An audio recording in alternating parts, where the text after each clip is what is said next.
MBN 뉴스 8 오늘의 주요 뉴스입니다. 인도네시아 순다해협에서 쓰나미가 발생해 사망자 수가 최소 168명으로 집계되는 등 피해가 확산하고 있습니다. 불의 고리 안에 있는 인도네시아에서 3개월 만에 또 쓰나미가 발생한 건데 순다해협에 있는 아낙 크라카타우 화산 분화 활동에 따른 것으로 보입니다. 자유한국당은 청와대 특별감찰반이 민간인 신분인 창조경제혁신센터 박영호 센터장을 사찰했고 이 사실을 민정수석실 윗선도 알고 있었다는 새로운 의혹을 제기했습니다. 청와대는 첩보 수집을 지시한 바가 전혀 없다면서 관련 의혹을 부인했습니다. 2명의 사망자가 발생한 서울 천호동 성인업소 화재는 1차 감식 결과 1층에서 불이 시작된 것으로 확인됐습니다. 경찰은 내일 오전 소방당국과 국가수, 한국전력 등 관계기관과 함께 추가 합동 감식을 벌일 예정입니다. 기존의 담뱃값 경고 그림이 오늘부터 더 강력한 그림으로 교체되는 가운데 아이코스 같은 관련형 전자담배에도 암세포 사진 등이 표시됩니다. 마이크 펜스 미 부통령이 북한 인권 유린에 대한 연설을 준비했다가 취소했다고 미국 언론이 전했습니다. 북미 간 비핵화 협상이 교착 상태인 가운데 미국이 대북 유화 메시지를 보낸 것으로 해석되고 있습니다. 사랑의 열매 모금액이 지난해의 80%대 수준에 그치는 등 기존 방식의 기부에 대한 열기가 식고 있습니다. 대신 스마트폰 애플리케이션을 활용한 기부 등 달라진 시대상을 반영한 새로운 기부 문화가 그 자리를 대체하고 있습니다. 여러분 안녕하십니까? 일요일 MBN 뉴스8 시작합니다. 우리 시간으로 어젯밤 11시 반쯤, 현지 시간으로 밤 9시 반쯤에 인도네시아 순다해협에 쓰나미가 덮쳤습니다. 순다해협은 본섬인 수마트라와 자바섬 사이에 위치해 있습니다. 해저 화산이 폭발하면서 쓰나미가 발생한 것으로 추정됩니다. 지금까지 이 쓰나미로 최소 168명이 사망하고 745명 이상이 부상한 것으로 집계됐지만 사망 실종자 더 늘어날 것으로 우려됩니다. 네, 먼저 김희경 기자가 보도합니다. 인도네시아 현지 시각 오후 9시 27분쯤 주말 저녁을 즐기는 주민들을 위해 콘서트가 열렸지만 무대가 순식간에 무너져 내립니다. 갑자기 닥친 쓰나미로 밤사이 폐허가 돼버린 해변 마을. Cuma saya ini tangan terasa rada sakit, cuma kena benturan apa nggak tahu. Ini juga cuma luka-luka lecet. Suami saya tadi kakinya patah di dalam. 가옥은 산산조각이 났고 앙상한 뼈대만 남았습니다. 한 주민이 무너져 내린 집을 살펴보지만 이제는 형체조차 알아볼 수 없습니다. 인도네시아 국가재난방지청은 순다해협 주변 일대를 덮친 쓰나미로 최소 168명이 숨진 것으로 파악됐다며 부상자는 745명, 실종자는 30명에 달한다고 밝혔습니다. 쓰나미는 순다해협에 있는 작은 화산섬 아나크라카타우가 최소 4차례 분화하면서 일어난 해저 산사태로 발생한 것으로 보입니다. 쓰나미의 크기는 작았지만 만조로 수위가 높아진 상황이었기 때문에 예상보다 피해가 컸다고 재난당국은 설명했습니다. 피해자는 모두 현지인으로 알려진 가운데 외교부는 여행 중이던 우리 국민 일부가 고지대로 대피한 것 외에 확인된 피해는 없다고 밝혔습니다. MBN 뉴스 김희경입니다. 인도네시아에서는 석 달 전 9월에도 강진과 쓰나미로 수많은 인명이 희생됐습니다. 어제 순다해협 쓰나미는 12월 22일이었고요. 14년 전인 2004년 12월 26일에도 수마트라 쓰나미는 12만 명 이상이 숨지는 역대 최대 재앙이었습니다. 공교롭게도 크리스마스를 전후한 시기인데요. 인도네시아는 왜 이렇게 쓰나미가 자주 일어나는 건지 짚어보겠습니다. 김태일 기자입니다. 인도네시아에서는 이미 지난 9월 술라웨시섬 팔루 지역에서 발생한 강진과 쓰나미로 수천 명의 사상자가 발생했습니다. 불과 3개월 만에 또 쓰나미가 덮친 인도네시아. 이렇게 유독 강진과 쓰나미가 자주 일어나는 이유는 뭘까? 우선 인도네시아의 지리적 위치에서 원인을 찾을 수 있습니다. 환태평양 조산대에 있는 인도네시아는 거의 전역이 불의 고리와 겹쳐 지진이 잦습니다. 이 지진의 영향으로 쓰나미 피해 역시 잦다는 분석입니다. 지난 2004년에는 수마트라 섬에서 발생한 규모 9.3의 강진과 쓰나미로 12만 명이 목숨을 잃었습니다. 불의 고리에 있는 탓에 화산 분화가 잦은 것도 원인으로 꼽힙니다. 한의 경계부에 위치하는 나라로서 현재 140개 활화산 중에서 20개 정도가 현재 분화를 하고 있고 화산이 분화하면서 그 충격이 해저 산사태를 만들고 이 영향으로 쓰나미가 일어나는 겁니다. 아나크라카타오 화산 폭발로 인한 해저 산사태가 원인이었던 이번 쓰나미와 마찬가지로 지난 9월 팔루 지역의 대형 쓰나미도 해저 산사태가 원인이었습니다. MBN 뉴스 김태일입니다. 청와대 특감반 논란을 둘러싸고 자유한국당이 새로운 의혹을 제기하며 청와대에 대한 총공세를 이어갔습니다. 민간인 신분인 창조경제혁신센터장을 불법으로 사찰했다는 건데 청와대는 관련 의혹을 부인했습니다. 권영봉 기자입니다. 자유한국당 특감반 진상조사단은 청와대 특별감찰반의 첩보 이첩 목록 자료를 공개하며 민간인 사찰 의혹을 또다시 제기했습니다. 조사단 소속인 김용남 전 의원은 민간인 신분인 박용호 전 서울창조경제혁신센터장의 비리 첩보를 대검에 이첩했다며 명백한 사찰 증거라고 주장했습니다. 청와대가 해당 정보를 검찰에 보내서 이른바 적폐 수사에 활용하는 등 조직적으로 이용했다고 비판했습니다. 이 첩보 내용을 대검의 수사에 활용하도록 청와대에서 보낸 것입니다. 특감 반장인 이인걸의 자필 서명과 사인도 이렇게. 나경원 원내대표는 문재인 정부에는 사찰 DNA뿐 아니라 거짓말 DNA까지 있다는 것이 밝혀졌다며 조국 청와대 민정수석의 사퇴를 거듭 요구했습니다. 청와대는 즉각 반박 자료를 냈습니다. 박형철 반부패 비서관은 박용호 전 센터장에 대한 첩보를 지시한 적이 없으며 해당 첩보에 대한 감찰도 진행하지 않았다고 밝혔습니다. 다만 범죄 의심 정보가 포함돼 있어 수사 참고 자료로 대검에 이첩하고 관여하지 않았다고 해명했습니다. 청와대는 또 해당 첩보 목록에 대해 김태우 수사관이 검찰 승진심사에 실적으로 제출하겠다고 말해 사실을 확인해 준 것에 불과하다고 설명했습니다. MBN 뉴스 권영보입니다. 전 청와대 특감반은 김태우 수사관과 관련된 고발 사건 2건은 서울중앙지검이 아닌 수원지검과 서울동부지검이 담당하고 있습니다. 자유한국당은 검찰이 일부러 쪼개기 수사를 한다며 비판하고 있는데 김 수사관은 변호인을 선임해서 수사에 대비하고 있습니다. 그 배경에 대해서 윤기란 기자의 보도 먼저 보시고요. 부정평가가 긍정평가를 앞지르고 있는 문재인 대통령의 데드크로스 현상 뉴스 추적하겠습니다. 먼저 김태우 수사관의 공무상 비밀누설 혐의 고발 사건은 수원지검이 수사합니다. 청와대는 고발장을 서울중앙지검에 냈지만 김 수사관이 현재 서울중앙지검 소속이어서 수사를 맡는 게 적절치 않다는 이유입니다. 임종석 비서실장과 조국 민정수석, 박형철 반부패 비서관 등과 관련된 이른바 청와대 민간인 사찰 의혹은 서울 동부지검이 맡습니다. 자유한국당 역시 중앙지검에 고발했지만 박 비서관과 윤석열 중앙지검장의 관계 때문입니다. 이들은 지난 2012년 발생한 국가정보원 댓글 사건을 함께 수사한 바 있습니다. 자유한국당은 즉각 반발했습니다. 한마디로 쪼개기 수사를 하겠다는 것입니다.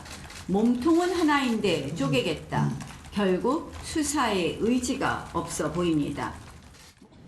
문무일 검찰총장 지시로 사건 배당을 지시했지만 검찰은 형사소송법에 따라 관할권을 따져 내린 결정이란 입장입니다. 최근 5.18 민주화운동 희생자 명예를 훼손한 혐의로 광주지법에 기소된 전두환 전 대통령이 관할 다툼으로 대법원 판단까지 받은 전력이 영향을 미친 것으로 보입니다. 관련 사건이 일부 사실관계가 중복되긴 하지만 실제 고발인과 또 피고발인이 이제 완벽하게 중복되는 겹치는 건 아니거든요. 사안 자체가 별개의 사안이기 때문에. 검찰은 김 수사관의 감찰 결과 역시 수사가 필요하다고 판단되면 두 고발 사건과 마찬가지로 관할을 세밀하게 따질 것으로 보입니다. MBN 뉴스 윤기란입니다. 문재인 대통령의 국정수행 지지율이 처음으로 부정평가가 긍정평가를 앞질렀습니다. 이른바 지지율의 데드크로스 현상이 발생한 건데요. 최중락 기자와 관련 뉴스 추적해 보도록 하겠습니다.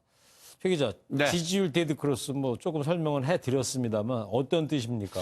한마디로 현재 문재인 대통령이 잘 못하고 있다라는 국민평가가 잘하고 있다라는 평가를 처음으로 앞지른 겁니다. 집권은 처음입니까? 그렇죠. 데드크로스는 원래는 주식용어로 하얀 국면일 때 이렇게 표현을 하는데 지금처럼 지지율에서는 이 부정평가가 긍정평가를 앞질렀을 때 데드크로스라고 표현을 합니다. 네. 지금 표를 보시면요. 지난주 한국갤럽조사에서 문 대통령의 긍정평가는 전주하고 같은 45%를 보였습니다. 네. 하지만 부정평가에서는 2%포인트 44에서 46으로 오르면서 역전을 하게 됩니다. 네. 그래서 데드크로스 현상을 나타난 겁니다. 부정이 46, 긍정 45. 그렇죠.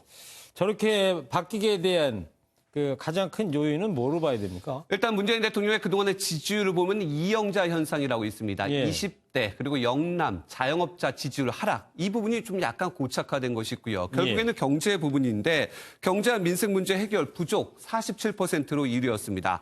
하지만 중요한 것은요. 최근 매주 흐름에서 지지층 지지율이 빠지고 있습니다. 지지층의 지지율이 빠진다. 그렇죠. 전통적인 지지층이라고 할 수 있는 호남 지역에서는요. 부정평가가 크게 늘어났고 긍정평가가 반대로 줄어들면서 그 폭이 상당히 커졌습니다. 네. 그리고 예전 대통령 선거에서 큰 힘이 됐던 20대 남성 지지층, 이 지지층도 긍정평가가 50대 남성, 보수적이라고 할 수 있는 50대 남성 40%와 비슷하게 나타납니다. 네, 지금 표로 보이는 거죠? 그렇죠. 그러니까 어떻게 보면 문 대통령의 지지층에서 지지율이 빠지면서 최근에 데드크로스 현상까지 나타났다 이렇게 볼 수 있습니다. 네. 청와대 관계자는요. 20대 남성들이 여성보다 실업률에 민감하고 군대 때문에 취업을 못한다고 생각하고 있기 때문에 20대 남성의 지지율이 많이 빠지고 있다 이렇게 진단하고 네. 있습니다. 또 여기에다가 최근에 뭐 청와대 기강회의라든가 김태우 특검 수사관의 폭로, 요 연일 또 야당의 공세도 만만치가 않은데 청와대 뭐 인적 개편 이야기 나오고 있던데 어떻게 돼가고 있습니까? 지금 야당에서는 집권 초기에 90% 가까이 됐던 지지율이 반토막이 났다. 네. 시스템 전환이 필요하고 인적 개편이 필요하다 이렇게 주장을 하고 있습니다. 먼저 손학규 대표의 얘기를 들어보시겠습니다. 네. 촛불 민심의 기대를 한 몸에 받고 당선이 되어서 집권 초기 80~90%의 압도적인 지지를 받았던 문재인 대통령의 지지율이 2년 만에 데드크로스를 지나고 있는 것을 보니까 격세지감이 들고 안타까운 마음이 큽니다. 네, 여기에 또 호남 민심을 가끔 거론하는 민주평화당의 박지원 의원이 데드크로스 현상이 나타났을 때 청와대 인적 개편이 필요하다 이렇게 주장을 했습니다. 그런데 오늘은요 또 TK 민심과 거론을 하면서 TK처럼 반문 정서는 없지만 예. 호남 지역에서 저항과 비난이 시작됐다 이렇게 표현을 했습니다. 저항과 비난이 시작됐다. 네, 자유한국당은 앞서 기사도 보셨듯이 민정수석실의 민간인 사찰 의혹 논란과 관련해서 임종석 실장과 조국 수석을 고발하지 않았습니까? 네. 그렇기 때문에 이제 책임론을 제기하고 나서고 있습니다. 예, 자유한국당에서 이제 그렇다는 거고. 네. 자, 최 기자, 그렇다면 문 대통령이 이 지지율 데드크로스 현상을 보이고 있는 가운데 야당의 요구대로 임종석 비서실장이라든가 조국 민정수석 교체를 하게 될까요? 어떻게 전망합니까? 지금은 아닙니다. 문재인 대통령의 스타일상, 인사 스타일상 취재한 바로는 지금은 아닌데요. 지금은 아니다. 네, 일단 임종석 실장과 조석의 잘못이 드러나지 않은 상황에서 청와대는 장하성 실장 교체 이후에 야당의 정치 공세에는 더 이상 밀릴 수 없다라는 것이 최근 청와대 분위기 기류입니다. 네. 그러면 지금은 아니라고 하면 언제쯤 교체가 될 것 같습니까? 교체 시기로 좀 예측을 해보면은 내년 초, 이르면 설 연휴 이은 2월 중순 네. 또는 3월 가능성이 제기됩니다. 왜냐면요, 2020년 4월 총선에 맞춰서 장관하고요, 청와대 비서관들이 대거 교체될 수밖에 없습니다. 예. 비서실장이 바뀌면 청와대 2기 비서진 그리고 집권 3년차 내각이 꾸려지는 대대적인 개편이 예상됩니다. 이로 인해서요, 유력 차기 대선 주자인 임 실장은 지역구 출마 등 다른 행보든 여러 가지 정치적인 행보를 고려할 수밖에 없다는 얘기도 나옵니다. 조국 민정수석은 어떻게 봅니까? 조석은 항상 저희들 출입 기자를 보면 얘기를 합니다. 본인은 정치할 생각 없다고요. 그래요? 그렇기 때문이어서 그런지 오늘도 야당의 공세에 정면 돌파 의지를 내비쳤습니다. 예. 오늘 자신의 SNS 프로필에서 보면은요, 여기저기 두들겨 맞겠지만 맞으며 가겠다. 저게 언제 문구냐면은요, 본인이 민정수석직을 수락했을 당시의 메시지입니다. 초심으로 돌아가겠다. 그렇죠. 뭐 이런 거. 일각에서는 김태우 수사관의 폭로를 사법 개혁에 대한 검찰의 반발로도 해석을 하고 있습니다. 여기에 대해서 맞서겠다는 건데요. 고위공직자 범죄수사처 도입 그리고 검경수사권 조정 더욱 강경한 입장을 나타낼 것으로 보입니다. 네. 자, 뭐 데드크로스라는 게 어찌 보면 이제 경제에서는 하향 곡선의 이제 시작을 의미하는 건데 내년 뭐 12월 뒤면 벌써 이제 집권 3년 차 되는데 자. 3년 차 맞으면서 뭐 경제 좀 활성화되기를 좀 기대해 보겠습니다. 자, 뉴스주적 최중락 기자였습니다. 네, 여권의 잠재적인 대선 주자로 평가받는 유시민 노무현 재단 이사장이 유튜브 방송을 통해서 대중과 만날 뜻을 밝혔습니다. 정계 복귀에 대해서는 여전히 부정적인 입장을 밝혔지만 정치권은 향후 행보에 주목하고 있습니다. 조창훈 기자입니다. 유시민 노무현 재단 이사장이 정부 여당을 공격하는 가짜뉴스에 대응하기 위해 팟캐스트와 유튜브 방송을 시작하겠다고 말했습니다. 회원의 날 행사에 참석한 유 이사장은 그동안 근거 없는 비방에 대처할 수 없었다며 본인이 직접 방송을 진행할 뜻도 밝혔습니다. 우리가 무슨 성명 낸다고 그대로 전달되는 것도 아니고 그래서 우리 스스로가 이야기를 할 수 있는 매체가 있어야 된다. 국민적 관심이 큰 국가정책이나 현안도 다룰 예정이라고 말해 대중과 직접 소통하겠다는 의지도 숨기지 않았습니다. 방송 진행을 정계복귀 전초전으로 보는 시선에 대해서는 강하게 부인했습니다. 특히 대권 후보설로 폭등한 유시민 테마주 논란에 대해선 모두 사기라고 일축했습니다. 제가 옛날에 좀 알던 분이 사회이사로 있는 회사도 있고 막 그래요. 근데 그분들 전화번호도 몰라요, 제가. 유튜브 방송이 야권의 주무대란 점을 감안하면 가짜뉴스를 둘러싸고 유 이사장과 충돌도 불가피하다는 점에서 정계복귀 논란은 계속될 전망입니다. MBN 뉴스 조창훈입니다. 어제 발생한 서울 천호동의 성인업소 화재는 단 16분 만에 5명의 사상자가 발생한 비극이었습니다. 경찰은 40명의 수사 전담팀을 꾸리고 내일 2차 합동 감식에 들어갈 예정입니다. 강세현 기자입니다. 어제 서울 천호동 성인업소에서 난 불은 16분 만에 꺼졌지만 큰 피해가 발생했습니다. 1층에서 불길이 치솟자 순식간에 연기로 가득 차면서 2층에 있던 피해 여성들은 피할 겨를도 없이 화를 당했습니다. 건물 1층은 연기로 휩싸여 있었고 2층 창문도 쇠창살로 가로막혀 있어 쉽게 대피할 수도 없었습니다.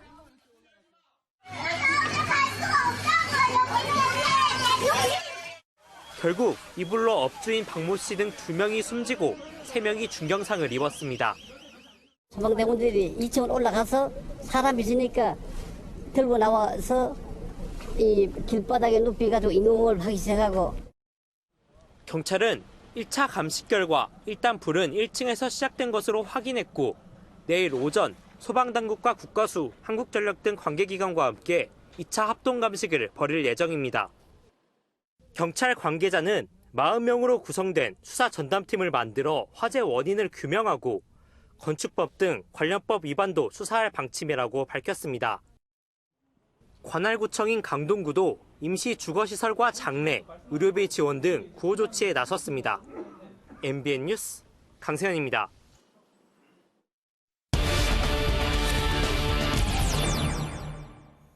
네, 이번 서울 천호동 사고로 성인업소 밀집 지역이었다가 재개발로 철거가 이루어지는 과정에서 이들 지역들이 얼마나 화재에 취약한지 여실히 드러났습니다. 도대체 왜 이런 건지 대책은 없는 건지 사회부 이혁근 기자와 뉴스 추적해보도록 하겠습니다. 자, 이 기자. 이번 화재로 지금까지 2명이 숨졌어요. 왜 이렇게 피해가 커진 겁니까? 네, 불이 난 건물은 1968년에 지어진 건물입니다. 68년요? 네, 그러니까 올해로 50년이나 된 낡은 건물인 거죠. 네. 여기에 스프링클러 같은 소방시설도 제대로 없어서 불길은 그야말로 순식간에 번졌습니다. 출입구가 1층에 하나밖에 없는 것도 문제점으로 꼽혔습니다. 영업 장소로 만들고 그 안에서 숙식이 제공될 수 있는 그 공간, 여성들이 거기서 이렇게 살 수 있도록 해놓으면 화재가 나면 인명사고는 피할 수 없게 된다는 거죠. 네, 인명사고를 피할 수 없을 것 같다. 자, 근데 이번에 불이 난 성인업소 밀집 지역이 이게 사라진 거 아니었습니까? 특별법이 만들어지면서 해체 수순을 밟고 있는 걸로 알고 있었는데 아직도 많이 남아있나 보죠? 말씀하신 것처럼 서서히 줄어들고 있는 거는 맞습니다. 네. 맞는데요. 지난 2000년이죠. 군산 대명동 성인업소에서 불이 나서 5명이 숨지는 사고가 있었는데요. 예. 이를 계기로 성매매 특별법이 만들어지면서 성인업소 밀집 지역은 많이 줄었습니다. 아, 완전히 없어진 건 아니고 그렇죠. 줄어들고 있는 상태다? 그렇죠. 예. 하지만 뒤에를 한번 보시면요. 올해 9월 기준으로 봤을 때 서울의 지금 대표적인 지역을 한 3군데 정도 보실 수 있고요. 네. 전국 전체로 봤을 때 아직도 22곳이나 남아있는 걸 확인하실 수 있습니다. 네, 서울이 대체적으로 큰 3개인데 그중에 어제 불난 곳이 천호동 밀집 지역이었고. 그렇죠. 3곳 중에서 한 곳인 천호동에서 사고가 발생을 했고 아직도 전국에는 20곳이, 20곳이 넘는 곳이 남아있다는 걸 확인하실 수가 있는데요. 네. 그러니까 제대로 대책을 세우지 못하면 제2, 제3의 화재 사고가 우려되는 상황입니다. 그렇겠군요. 근데 이 불이라는 게 특별히 성인업소 밀집 지역에 골라서 나는 것도 아니지 않습니까? 이것이 특히 화재에 취약한 이유가 있습니까? 어떻게 취재해 보니까 어때요? 전국의 모든 업소가 다 딱 똑같다고 볼 수는 없겠지만 네. 이번에 불이 난 천호동처럼 취약한 곳이 존재할 것이란 그 우려가 나옵니다. 예. 업소 측에서도 목재 구조의 낡은 건물은 불안하다는 입장입니다. 성인업소 관계자의 말 한번 들어보시죠. 네. 평택은 제가 가보면 가건물들이 있지. 예, 왜냐하면 전체 허가난 건물이 아니라 가건물도 있고 또 보면 오래된 것도 있고. 애초에 불법 영업장이다 보니까 성인업소들이 소방 점검 대상이 아닌 점도 위험 요소입니다. 네. 근데 성매매 특별법이 시행된 지 지금 꽤 오랜 세월이 지난 건데 그런데 아직 근본적인 해결은 안 돼 있고 화재에도 또 취약하다. 이게 또 한번 드러났는데 이 뭐 대책이 있어야 되는 거 아닙니까? 2004년에 성매매 특별법이 시행이 됐으니까 네. 벌써 14년째입니다. 그렇네요. 한때는 국내 성산업 중심지였던 성인업소 밀집 지역은 특별법과 도심 재개발 사업으로 자취를 감추고 있긴 한데요. 예. 그래도 아까 보신 것처럼 아직 20여 곳이 남아 있습니다. 전국적으로. 그렇죠. 예. 문제는 곧 사라질 곳이라는 이 인식이 사고의 위험을 높인다는 겁니다. 성인업소 관계자의 말을 다시 한번 들어보시죠. 네. 재개발, 철거한다다 보니까 특별하게 수리를 안 했겠죠. 거기는 재개발이 10년 전부터 재개발을 한다 그랬으니까 내년에 하냐 그러니까 그 사람들도 재투자를 안 하고 수리를 안 하고 그냥 내버린 거죠. 그러니까 뭐 수리도 안 되고 그냥 방치되고 있다는 거네요. 그렇죠. 방치되고 있기 때문에 위험이 더 커지고 있다는 말인데요. 하지만 이곳이 불이 날 위험이 큰 데다가 자칫하면 화재 사각지대에 소중한 생명이 방치될 수 있으니까 소방당국과 업주의 관심과 노력이 필요하다는 지적이 나옵니다. 그렇군요. 저희가 취재를 해보니까 지역에 따라 약간의 차이가 있었습니다. MBN 취재 결과 서울 영등포에 있는 성인업소에는 관할 소방서가 주기적으로 점검을 나오고 있었습니다. 아, 영등포 소방서는요? 점검 네. 대상이 아닌데도 점검을 하고 있다. 네, 이곳은 화재 취약 지역이라는 이유입니다. 아, 그렇군요. 참 어려운 문제입니다만 무엇보다 중요한 게 시민의 생명과 안전 아니겠습니까? 자칫하면 또 대형 화재로 번질 위험도 큰데요. 아무쪼록 이런 사고가 다시 생기지 않도록 관계기관 협조가 좀 필요해 보입니다. 자, 뉴스 추적 이혁근 기자였습니다. 네, 앞서 천호동 화재 소식 전해드렸는데요. 광주에서도 불법 성매매 영업을 한 것으로 추정되는 이용원에서 불이 났습니다. 화재로 60대 여성 업주가 사망했는데 경찰 감식 결과 사망한 업주의 입 안에서 카드 전표가 나와 타살됐을 가능성이 나오고 있습니다. 심우영 기자입니다. 광주 도심의 한 건물에서 갑자기 연기가 새나옵니다. 건물 외벽을 시커멓게 태운 불은 출동한 소방관에 의해 10여 분 만에 꺼졌습니다. 화재가 난 곳은 지하 1층 이용원으로 내부 침대 밑에선 60대 여주인이 숨진 채 발견됐습니다. 여주인의 입에서는 카드 전표와 소형 제습제 봉투가 나왔는데 목 졸린 흔적도 있어 불이 났을 당시 이미 숨진 것으로 추정됩니다. 왜 꾸겨 넣는지는 잡아봐야 또 손발에 몸에 어떤 꼭 이렇게 해야 되는데 그런 것들이 없을 때 봐서는 비슷하도록 화재가. 이용원에는 침대 6개가 놓여 있어 경찰은 불법 성매매를 한 것으로 보고 있습니다. 경찰은 손님으로 온 남성이 살인을 저지른 뒤 불을 질렀다는 직원의 진술을 토대로 범인을 쫓고 있습니다. MBN 뉴스 심호영입니다. 윤창호법 시행이 무색할 만큼 음주운전이 계속되는 상황인데요. 어젯밤 광주에서는 음주운전 뺑소니 차량을 시민이 추격하는 일이 있었습니다. 저희 취재기자와 만난 이 시민은 억울하게 숨진 윤창호 씨가 생각나서 그 뒤를 쫓았다고 말했습니다. 홍주환 기자가 자세한 내용 전합니다. 한 은색 SUV 차량이 택시를 들이받고 그대로 달아납니다. 어제 새벽 40대 A씨가 음주운전 사고를 내고 도주하는 모습입니다. 당시 현장에서 무서운 속도로 질주하는 사고 차량을 목격한 강모 씨는 곧바로 경찰에 신고한 뒤 추격을 시작합니다. 네, 지금 골목쪽으로 계속 쫓아가고 있거든요. 결국 강 씨의 도움으로 경찰은 출동 3분여 만에 사고 차량을 붙잡았습니다. 당시 A씨의 혈중 알코올 농도는 0.107%로 면허 취소 수준이었습니다. 강 씨가 사고 차량을 추격한 건 음주뺑소니로 숨진 윤창호 씨와 같은 피해자들이 떠올랐기 때문입니다.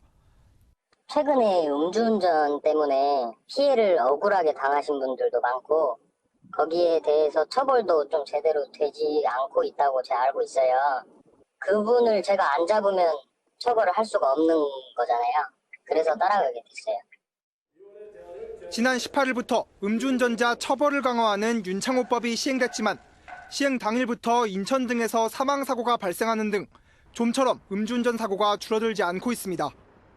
MBN 뉴스 홍주환입니다. 강릉 펜션 사고 원인을 두고 국과수의 분석이 계속되고 있는데요. 이 문제의 보일러와 외부 공기를 유입시키는 기관에 벌집 같은 이물질로 막혀 있었다는 소식도 들립니다. 부실 시공은 물론이고 부실 점검 의혹 가능성이 더욱더 높아지는 대목입니다. 정수정 기자입니다. 사고가 난 펜션은 지난 10월 가스 공급업체와 지난 11월 가스안전공사 점검 결과 적합 판정을 받은 것으로 알려졌습니다. 현재 가스 시설에 대해서 공급자에게 1차적인 점검 의무가 있고 하지만 펜션 측이 가스 공급업체 등으로부터 정기검사를 받지 않았다고 한 것으로 알려지면서 점검이 부실했다는 지적이 나오고 있습니다. 또 2014년 가스안전공사가 실시한 완성검사 때 보일러의 시공자 명칭이나 상호 등이 표기되지 않았는데도 적합 판정을 받았습니다. 완성검사 때는 용기와 배관, 보일러를 모두 확인해야 하는데 보일러 자체를 확인하지 않았을 가능성이 엿보이는 대목입니다.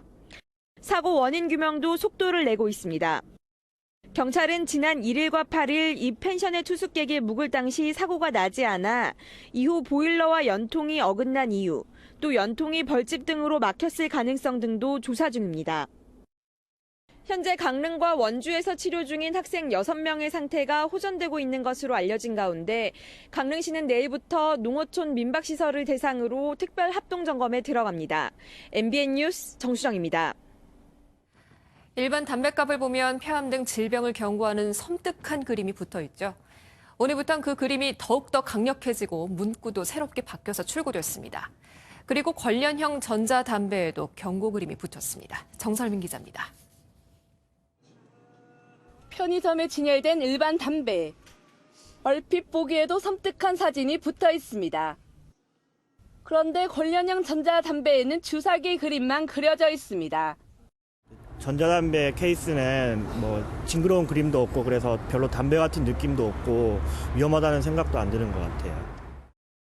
이제부터는 주사기 그림 대신 암세포 사진으로 바뀌게 됩니다. 관련형 전자담배에도 발암물질이 들어있지만 위험하다는 인식이 적어 경각심을 주기 위해서입니다. 기존의 담뱃갑 그림도 2년 만에 더 강력해졌습니다. 폐암과 호두암 등 각종 질환의 모습이 고스란히 담기고 조기 사망과 기형아 출산 등도 경고합니다. 국민들이 이제 기존 그림에 대해서 익숙해지고 이제 내성도 생기고 그래서 경고 효과가 떨어지게 됩니다. 그래서 경고 그림을 전면 교체하게 되었습니다. 2년 전 담뱃갑 경고 그림을 도입한 뒤 담배 판매량과 흡연율은 감소했습니다. 보건복지부는 담뱃갑 면적의 30%인 경고 그림 크기를 더 확대하는 방안까지 검토하고 있습니다. MBN 뉴스 정설민입니다. 마이크 펜스 미 부통령이 북한 인권에 대한 연설을 준비했다가 갑자기 계획을 취소했습니다. 대북 강경파로 통하는 펜스 부통령까지 대북 유화 제스처를 보낸 건데 2차 북미 정상회담 성사를 위한 군불대기가 아니냐 이렇게 해석이 되고 있는데요. 제발 군불대기 효과 잘 좀 나타났으면 좋겠습니다. 강영구 기자입니다. 미국이 연일 북한에 유화 메시지를 보내고 있습니다. 대북 강경파로 불리는 마이크 펜스 미국 부통령이 북한의 인권 유린에 대한 연설을 준비했다가 취소한 겁니다. 불과 5달 전만 해도 북한 지도부의 인권 탄압을 맹비난했던 펜스 부통령. 취소 배경에 대해 관계자는 다른 스케줄과 겹쳤기 때문이라고 설명했지만 미국 언론은 비핵화 대화를 탈선시킬 수 있다는 우려가 작용했다고 분석했습니다. 북한의 아킬레스건인 인권 문제를 자극했다가 애초 내년 초로 전망된 2차 북미 정상회담 계획에 차질을 빚을 수 있다는 우려 때문입니다. And we are hopeful that in the new year, President Trump and Chairman Kim will get together not too long after the first of the year and make even further progress on taking this threat to the United States away from us. 앞서 방한한 스티븐 비건 미 국무부 대북정책 특별대표의 행보 역시 맥을 같이 합니다. 인도적 지원을 위한 독감 치료제 타미플루 제공 등 남북 교류에 대한 전향적인 조치도 내놨습니다. 미국의 잇따른 유화 제스처에 대해 김정은 북한 국무위원장이 내년 1월 1일 신년사에서 어떻게 화답할지 관심입니다. MBN 뉴스 강영구입니다. 사흘 뒤에 열리는 남북 철도 도로 연결 착공식 준비를 위해서 남측 선발대가 오늘 방북했습니다. 통일부와 국토교통부 소속 공무원 등으로 구성된 14명의 선발대는 착공식 참석자 규모와 명단, 세부 일정 등을 논의하게 됩니다. 북한 고려항공이 항공업계에서는 비수기로 알려진 내년 4월하고 9월달 평양행 항공료를 대폭 올리기로 했습니다. 최근에 비건 미국 대북정책 특별대표가 북한에 대한 여행금지 해제 가능성을 언급한 만큼 그 효과를 볼 수 있을지 그것이 궁금합니다. 송지영 기자입니다. 북한 전문 여행사인 고려투어가 북한 국적기 고려항공의 항공료 일부 인상을 공지했습니다. 항공료 인상 시기는 여름이나 겨울 휴가 성수기가 아니라 특이하게도 내년 4월과 9월 모든 기간, 그리고 5월과 10월 일부 기간입니다. 4월에는 김일성 주석 생일인 태양절과 평양 마라톤이 있고 9월에는 정권 수립일인 구구절로 평양을 찾는 외국인 관광객이 특히 많습니다. 그게 작든 크든 일단 지금 제재 압박 속에서 현찰이 되고 도움이 되는 건 관광이 거의 유일하기 때문에.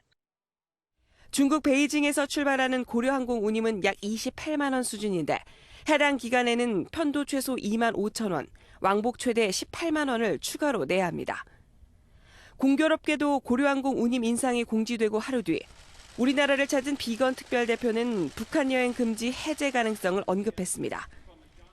I think, as you all know, humanitarian assistance is not blocked by the United Nations sanctions. 대북 제재로 막힌 북한 외화벌이에 숨통을 틔워주는 긍정적인 효과를 가져올지 주목됩니다. MBN 뉴스 송정입니다.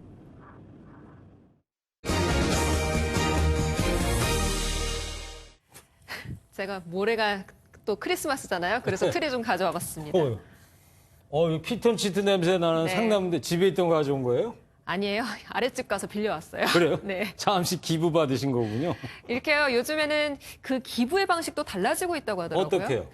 이렇게 나무를 구입하면요. 그 사회적 기업의 그 기금의 절반을 숲 가꾸기에 사용한다고도 합니다. 그거 좋은 기부네요. 또요? 스마트폰 앱이나 연예인 팬덤을 활용하기도 한다고 하네요. 돈으로 직접 기부하는 방식만 있는 게 아니군요. 그렇죠. 네, 임성재 기자가 자세하게 전해드리겠습니다. 대학생 윤동환 씨는 자투리 시간을 활용해 학교 주변을 걷습니다. 스마트폰 애플리케이션을 깔아놓으면 걷는 것만으로 기부를 할 수 있기 때문입니다.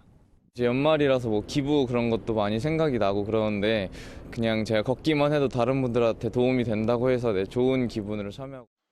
이렇게 모아진 돈은 요양시설의 노인이나 미혼모를 위해 쓰이는데 7년간 44억 원이나 됩니다. 확실하게 전달됐는지에 대한 내용을 공개해드리고 있습니다. 내 걸음이 좀 더 가치 있게 사용돼서 너무 좋다라는 피드백들이 많이 오고.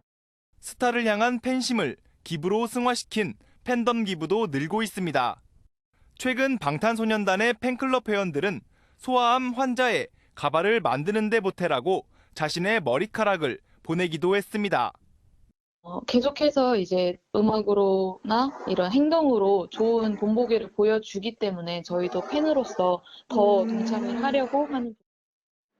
단순히 불우이웃을 돕는 것에서만 그치지 않고 환경을 고려한 기부도 있습니다.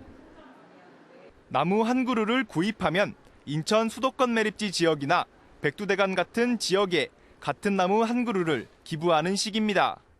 매달 한 3,4천 명 정도가 이제 입양을 해주시고 계시고, 입양해주신 어떤 기금 한 절반 정도는 거의 이제 숲을 만들고 나무를 심고 하는 데 사용된다고. 다양한 방식의 이색 기부가 새로운 문화로 자리 잡으면서 연말 추위를 조금씩 녹이고 있습니다. MBN 뉴스 임성재입니다. 남북 군사 합의로 적대 행위가 중단됐지만 경계 작전은 빈틈없이 이루어지고 있습니다. 특히 삼면이 바다인 우리로서는 해상 경계만큼 중요한 게 없습니다. 바닷속 잠수함을 탐지해내는 잠수함 킬러 해상 초계기, 1000km 이내 미사일 발사를 추적하는 신의 방패 이지삼. 우리가 잠든 사이에도 대한민국 해군은 첨단 장비로 24시간 보초를 서고 있죠. 이순신 장군이 아마 흐뭇하게 보고 계실 겁니다. 김건웅 기자입니다. 힘차게 날아오른 해상 초계기 P-3C가 한반도 서쪽 해안선을 따라 서해 완충구역 안으로 진입합니다.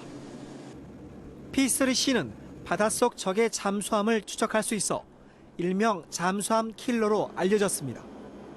남북한 해상 적대 행위는 중지됐지만 우리군은 만약의 사태에 대비해 서해 NLL 일대에 대한 감시 태세를 유지하고 있습니다. 우리 해군은 동서해 완충구역에서 상시 경계 작전을 수행하고 있으며 어떠한 도발 상황에도 즉각 대처할 수 있는 대응 태세를 유지하고 있습니다. 바다 위에서는 국내 첫 이지삼 세종대왕함이 지키고 있습니다. 취역 10년을 맞이한 세종대왕함은 북한의 장거리 미사일 탐지를 담당하고 있는데 최대 1000km 떨어진 표적까지 찾아낼 수 있습니다. 지난 2012년 12월에는 북한의 미사일 발사체가 분리된 것은 물론 낙하 지점까지 정확하게 추적해 잔해를 인양하기도 했습니다. 세종대왕함은 지난 10년간 강도 높은 훈련으로 대비태세를 확립하며 불철주야 우리의 바다를 지켜왔습니다. 앞으로도 어떠한 상황에서도 맡겨진 임무를 완수하며 우리 바다를 반드시 지키겠습니다. 군은 남북대화가 진행될수록 더욱 철저한 안보 태세가 필요하다며 차기 이지삼 3척을 추가로 도입해 해상에 배치할 계획이라고 밝혔습니다. MBN 뉴스 김건은입니다. 남자 김연아로 불리는 차준환 선수가 피겨스케이팅 국가대표 선발전에서 2위와 55점 차로 압도적인 1위를 차지했습니다. 그 어렵다는 4회전 점프를 완벽하게 성공하면서 세계 정상급 실력을 증명해냈습니다. 김동환 기자입니다. 주제곡 로미오와 줄리엣에 맞춰 프리스케이팅 연기를 시작한 차준환. 첫 점프인 쿼드러플 토루프를 가볍게 성공한 데 이어 쿼드러플 살코까지 깔끔하게 소화했습니다. 최고 난이도의 4회전 점프를 완벽히 수행한 차준환은 기세를 몰아 연속 3회전 콤비네이션 점프도 무난히 펼쳐 보였습니다.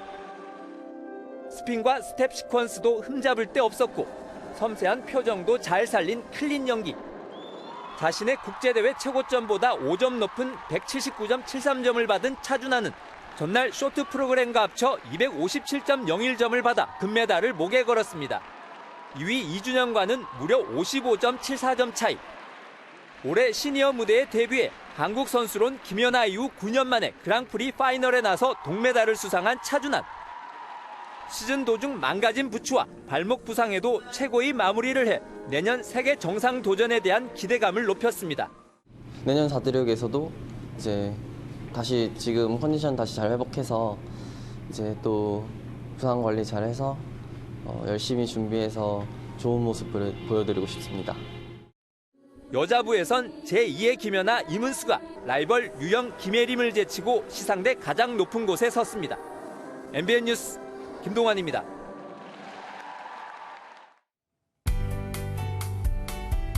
찬바람 덕분에 미세먼지는 사라졌지만 다시 강추위가 찾아왔습니다. 밤사이 기온이 크게 떨어질 것으로 예상돼 중부와 전북 내륙에는 한파주의보가 내려졌는데요.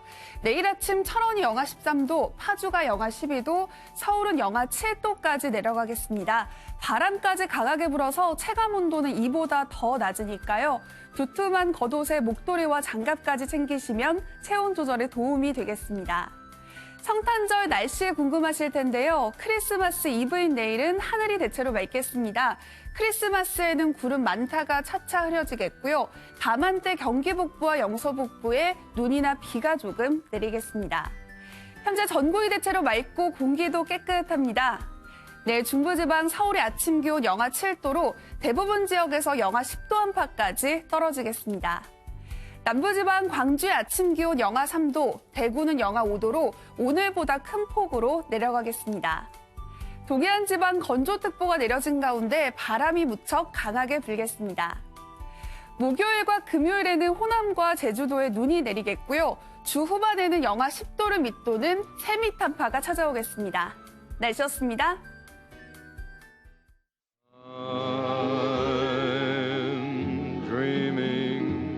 아니 어디 다녀오시는 거예요?